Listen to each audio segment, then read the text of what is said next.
4, ¿no? Lesión nerviosa, lesión isquémica, lesión por contaminación, lesión de partes blandas, lesión ósea, lesión por shock, edad del paciente, ¿no? Y este sistema ha sido modificado de la otra clasificación, ¿no? Igual marca lo mismo, ¿no? ¿Cuáles son las conclusiones? A pesar de existir varios sistemas de evaluación relacionados con la toma de decisión de la amputación o prestación de la extremidad lesionada, estos no superan la experiencia y el juicio clínico, ¿ya? Y siempre nosotros como cirujanos, ¿no? Solo debemos ser utilizados como complemento. El sistema que más se emplea es un fácil cálculo de seguridad del PSL. Por lo último, este sistema solo debe ser aplicado a las lesiones de extremidad inferior y no así la extremidad superior, que deben ser considerados con otros criterios. Tratamiento quirúrgico. ¿Cuál es el tratamiento quirúrgico que se puede realizar? Reparaciones a cielo abierto, ¿no? Que es reparación de la arteria, obviamente en el periodo de las 6 horas, ¿no es cierto? Antes de las 6 horas, ¿no? Sean arteriales. Nosotros ahí en el hospital yo he visto muchas reparaciones arteriales con éxito en muchos pacientes. Pero han llegado antes de las 6 horas y nosotros teníamos cirujano vascular y rápidamente entraba el cirujano vascular y decía, ¿no? Y los pacientes que llegaban tarde, evidentemente, el pronóstico era malo, ¿no? Siempre nosotros como médicos, si hacemos el primer tratamiento a los pacientes, ¿de qué mueren los pacientes generalmente? Hemorragia y infección. Entonces nosotros vamos a prevenir la infección en una herida por arma de fuego, arma blanca, la que sea.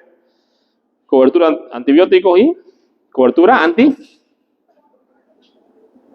antitetánica. No lean ahí. Cobertura antitetánica. Esas dos cosas tenemos que hacerlas siempre. Entonces aquí hay un cuadro para que no se olviden nunca. Usamos antibióticos. Podemos usar cefalosporinas de segunda generación, cefazolina. Podemos usar ceftriaxona también si quieren. Pero tenemos que usar siempre para la cobertura antitetánica el toxoide tetánico, que es la vacuna, ¿no es cierto?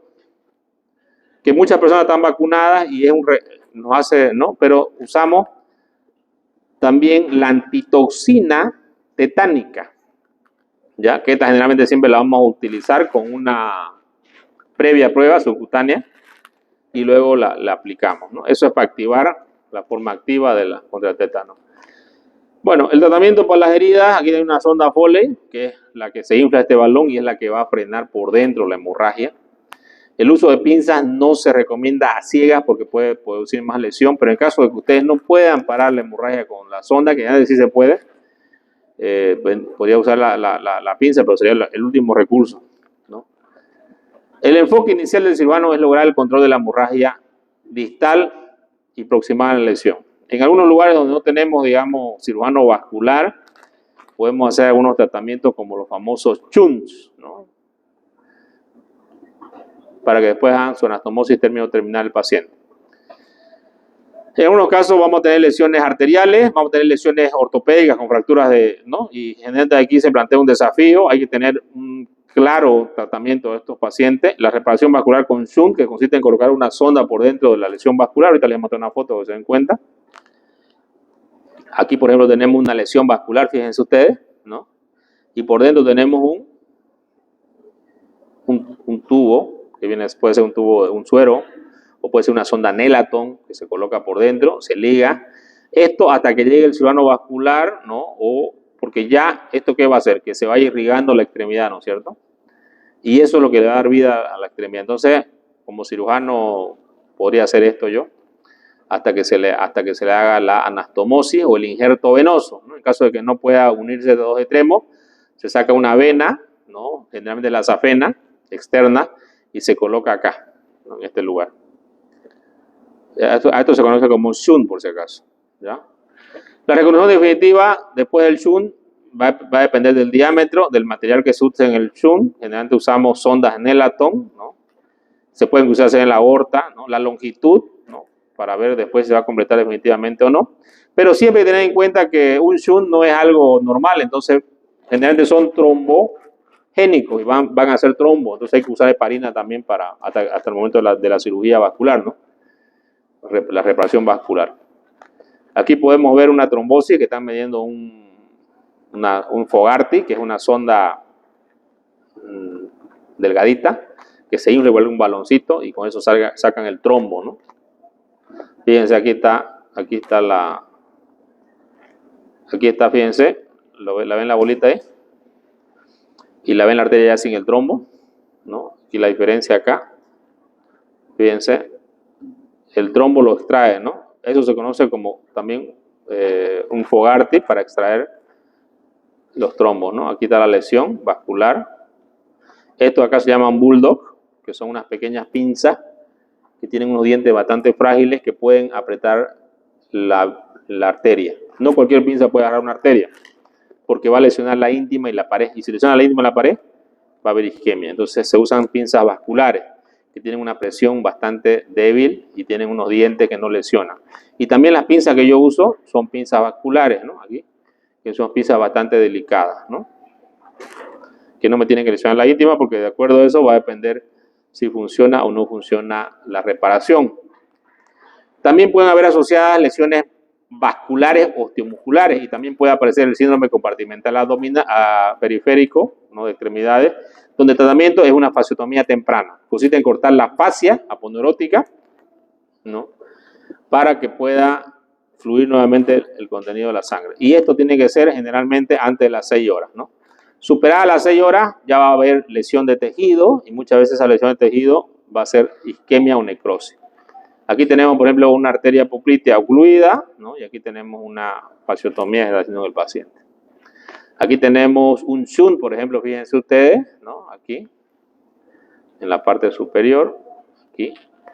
Tenemos un shunt, que viene a ser el tubo que conecta los dos extremos de la arteria lesionada, ¿no? Y por acá está fluyendo la sangre y obviamente está oxigenando los tejidos periféricos, ¿no? ¿Qué arteria es? Es la arteria femoral superficial, ¿no? Y aquí podemos ver en una radiografía una lesión ósea con múltiples fragmentos militares, ¿no? Aquí podemos ver el shunt que se puede ver radiopaco que se le ha colocado al paciente para que la extremidad tenga irrigación.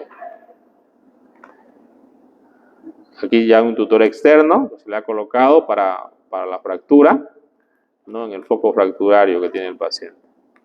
Aquí está el paciente ya. Fíjense ustedes, se hizo una fasciotomía, ¿no? Se ha colocado un tutor externo, que es este material que va dentro de los huesos para fijarlo el hueso. Es un fijador externo.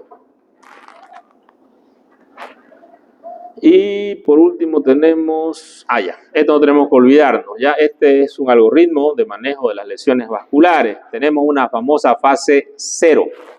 ¿Qué es la fase 0? La fase 0 es el control inmediato de la hemorragia en el lugar del incidente, trasladado hasta el centro de atención. Entonces, en la fase 0, control de hemorragia, compresión externa, colocación de torniquete o balones hemostáticos, sonda Foley. ¿Qué hago en la fase 0? Control de hemorragia, compresión externa, colocación o balones hemostáticos como sonda Foley. En la fase 1, cirugía y ortopedia en conjunto. Primer tiempo quirúrgico, control vascular proximal y distal, continuidad vascular del shunt, ligadura de los vasos susceptibles, empaquetamiento o packing. Primer tiempo. Estoy hablando de un paciente inestable. Segundo tiempo, inmunización ósea con tutores externos. En la fase 2, cirugía y ortopedia en conjunto. Unidad de terapia intensiva, va a pasar el paciente en la fase 2, en la fase 2 pasa a unidad de terapia intensiva. ¿Para qué? Para mejorar sus signos vitales. Se le coloca sangre, se le coloca plasma, ¿no? Plaquetas y se hace el soporte vital básico. La fase 3. Fase 3, cirugía y ortopedia. Primer tiempo quirúrgico, osteosíntesis. Segundo tiempo quirúrgico, cirugía vascular, anastomosis término terminal o interposición de injerto venoso autólogo o interposición de prótesis. ¿Cuáles son los cuidados postoperatorios? Una vez el paciente sale de la cirugía, yo tengo que tener el cuidado más importante de valorar clínicamente cómo está la temperatura de la extremidad, los pulsos de la extremidad que está lesionada, ¿no? Temperatura, calor, y también hacer Doppler para ver cómo está el flujo arterial. ¿no? Y siempre hacer tromboprofilaxis. ¿Qué significa esto? Voy a colocar heparina de bajo peso molecular o heparina sódica subcutánea al paciente para evitar que el paciente me haga trombos donde dice la anastomosis o la sutura del paciente. ¿Ya? Y siempre valorar la extremidad para ver si no está haciendo síndrome compartimental y el paciente requiere, aparte del tratamiento de la reparación vascular, una fasciotomía. ¿Cuáles son las observaciones? La cirugía no es necesaria en todos los casos de lesiones vasculares periféricos. Esto es particularmente importante cuando se trata de pacientes que presentan o reserva limitada de enfermedad coronaria o renal. Algunos pacientes que están en fase terminal, pues, ¿no? Algunos reportes muestran que el drenaje venoso no operativo es aceptable en algunos casos. Disecciones pequeñas sin limitaciones de flujo, extracciones pequeñas de fístulas arteriovenosas se pueden observar hacia la resolución de la progresión que amenaza la extremidad. Nuestro protocolo incluye evaluaciones neurovasculares cada 30 minutos durante 6 horas desde el ingreso y cada hora después de esto. Tratamiento neurovascular, eso es lo nuevo ahora, ¿no? Se puede hacer la colocación de stents, que son igual que pero se lo hace por vía endovascular con una fluoroscopía. En pacientes que presentan diversas comorbilidades. Sirve tanto como diagnóstico y tratamiento. En muchos casos puede ayudar en el control del sangrado hasta que el acceso abierto sea posible. Aquí tenemos, por ejemplo, un paciente que tiene un pseudoaneurisma de la arteria subclavia, que aparte es un absceso difícil por cirugía abierta, hay que abrir el tórax y todo lo demás, pero se puede hacer tratamiento endovascular. Fíjense ustedes que acá ya se ha colocado el stent, o también se le puede colocar un coil, que es un coagulante, y no se ve ya el pseudoaneurisma que se ve acá, ¿cierto? Aquí, por ejemplo, ustedes lo pueden ver el pseudoaneurisma, aquí, ¿no? Y acá, ya no. Entonces, el tratamiento muchas veces puede ser óptimo con la cirugía endovascular, que es lo que se hace actualmente en estos casos cuando tenemos los recursos. Tenemos acá lesiones de los vasos popliteos, siempre tener en cuenta que es una lesión bastante grave y severa y que lleva, en casos de la Segunda Guerra Mundial, los pacientes que se les ligó la arteria poplitea, 72.5% de los pacientes requirieron amputación de la extremidad. Y el otro restante que quedó, ¿no? La extremidad no era una extremidad funcional, era una extremidad atrófica, una extremidad fría, ¿no? Que estaba ahí de adorno prácticamente, ¿no? Entonces lo mismo que nada, pues, ¿no?